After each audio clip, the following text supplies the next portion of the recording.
अर्थातच शासकीय वेगवेगळ्या यंत्रणा इतक्या झटपट हलवण्यात आल्या आणि तिथं लोकांना कसं आपल्याला मदत करता येईल हा प्रयत्न प्रशासनाकडनं करण्यात आला.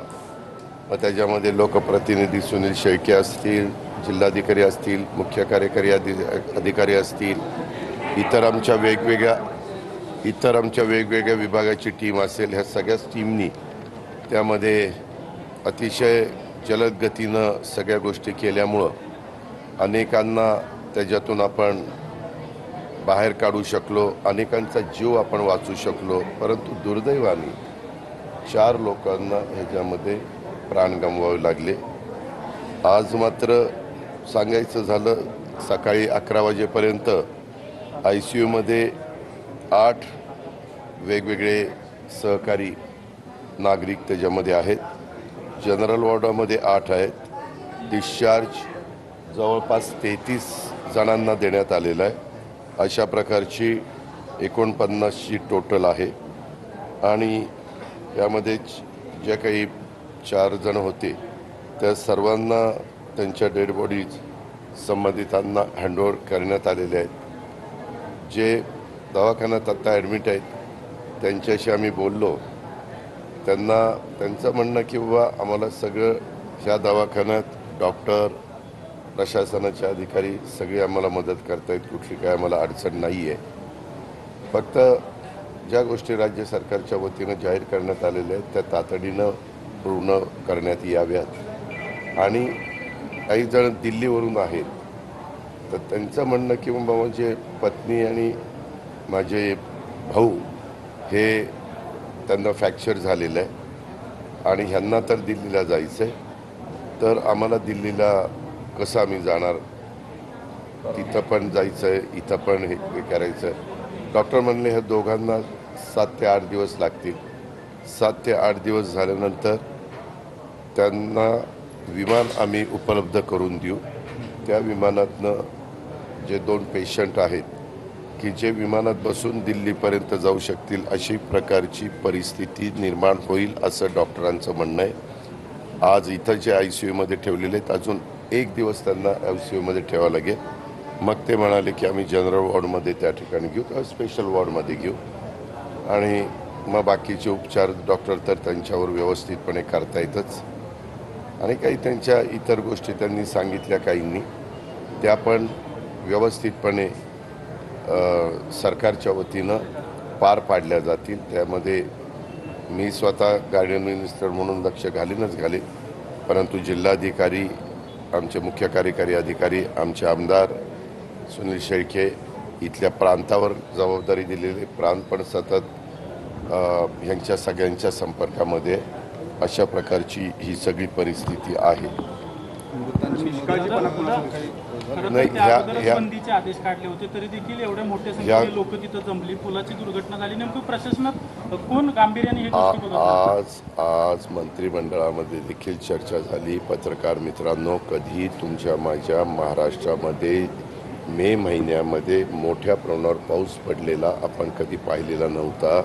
7 जूनला मृग नक्षत्र निघाल्यानंतर पावसाची परिस्थिती वाढत जाते. त्यावेळेस बुशी डॅम असेल, आपला विशेषतः मावळ असेल, आपला माळशेज घाट असेल, आपला मुळशी असेल, बोरवेला असेल, या सगळ्या जुन्नर, खेड, आंबेगाव या सगळ्या भागामध्ये सह्याद्रीचा दऱ्याखोऱ्याचा हा सगळा परिसर, डोंगरांचा परिसर, धरणांचा परिसर आणि त्याच्यामुळे इतके मोठ्या प्रमाणावर धबधबे निर्माण होतात, झरे निर्माण होतात.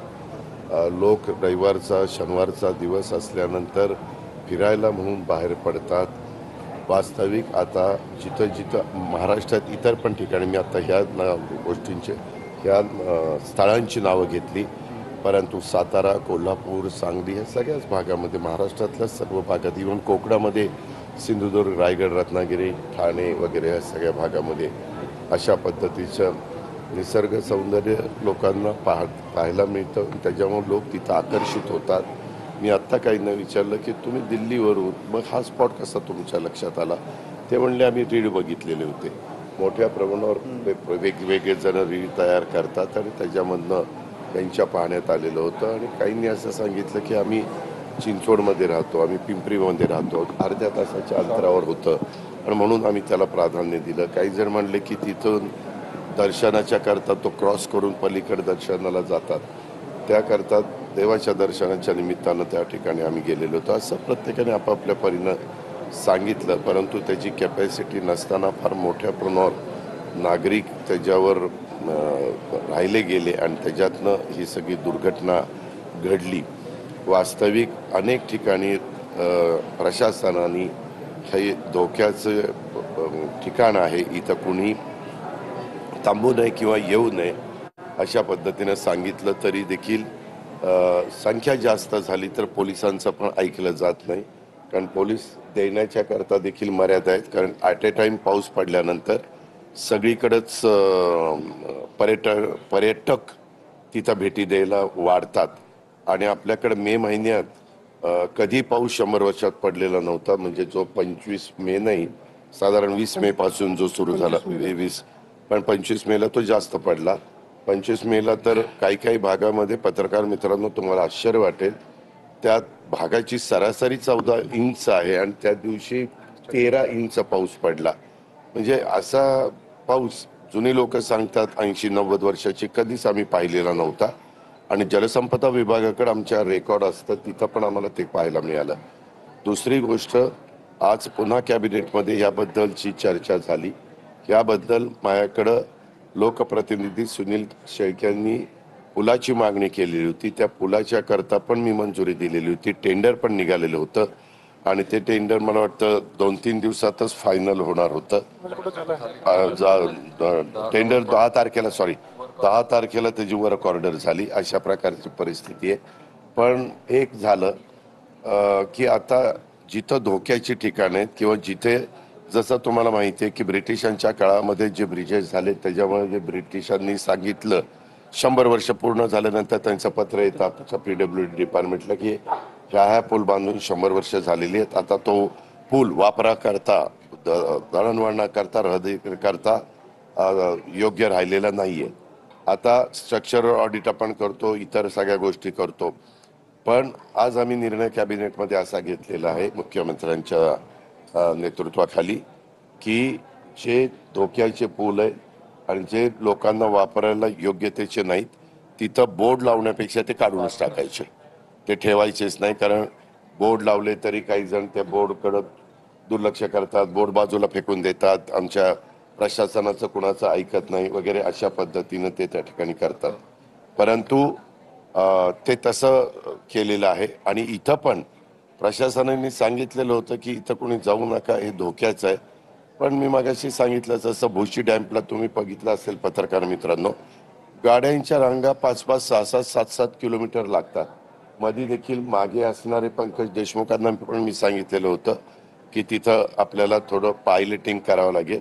आता तिथं गिल आलेले आहेत, गिल यांना पण SP ना सांगितलेलं होतं की अशा गोष्टी कराव्या लागतील. पण दोन्ही CP ना सांगितलेलं होतं. उद्या आता पिंपरी चिंचवडमध्ये मुख्यमंत्र्यांनी आणि देहूला पण काही कार्यक्रम आहे, त्याच्यावर मुख्यमंत्री महोदय येणारच आहेत. पण ह्या सगळ्याच्या संदर्भामध्ये ही घटना अतिशय गंभीरतेने घेऊन हे जे आज ज्यांच्या पेशंटशी आम्ही बोललो ते सगळे म्हणले प्रचंड गर्दी होती. आम्हाला असं वाटलं की आम्ही तिथं आता पलीकडे जाऊ, परंतु मधी बोजा इतका वाढला, इकडचं ते कॉन्क्रीटचं ते सगळं तुटलं, त्याच्यावर ते मधी गेलं. पहिल्यांदा तर अशा पद्धतीची माहिती मिळाली की खूप मोठं जीवितहानी तिथं झालेली असावी. परंतु नंतर तो अंदाज येत गेला आणि नंतर ह्या सगळ्या गोष्टी निवळत गेल्या. पण तुम्ही खरोखरीच सांगतो हे ह्याच्याकरता आम्ही जी कमिटी केलेली आहे जिल्हाधिकाऱ्यांच्या अध्यक्षतेखाली, त्यामध्ये जिल्हाधिकारी आहेत, आमचे उपवन संरक्षक ते एक आहेत, पोलीस उपायुक्त गुन्हे शाखेचे आहेत, अधीक्षक अभियंता PWDचे आहेत, अधीक्षक अभियंता पाटबंधारे जलसंपदा विभागाचे आहेत आणि आमचे निवासी उपजिल्हाधिकारी हे त्या ठिकाणी त्याचे सदस्य सचिव असतील. अशा प्रकारची ही आमची कमिटी आहे.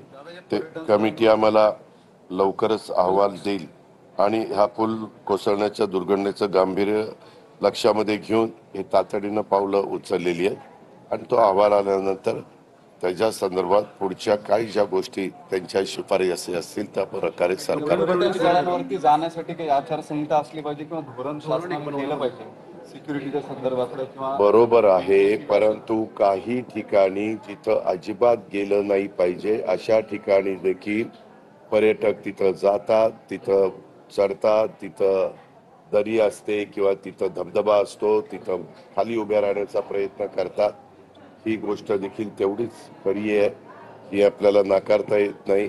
पण आता आम्ही ह्या झालेल्या घटनेच्या वरून मी आता सांगितलं तशा प्रकारचा निर्णय घेतलेला आहे की हे जिथं धोक्याचं असेल तिथले सगळे ब्रिज काढायचे, बाकीच्या पण ब्रिजचं स्ट्रक्चरल ऑडिट करायचं आणि त्याची कॅपॅसिटी वगैरे सगळ्या गोष्टी तपासून घ्यायच्या. ठीक आहे, नाही आता जातो.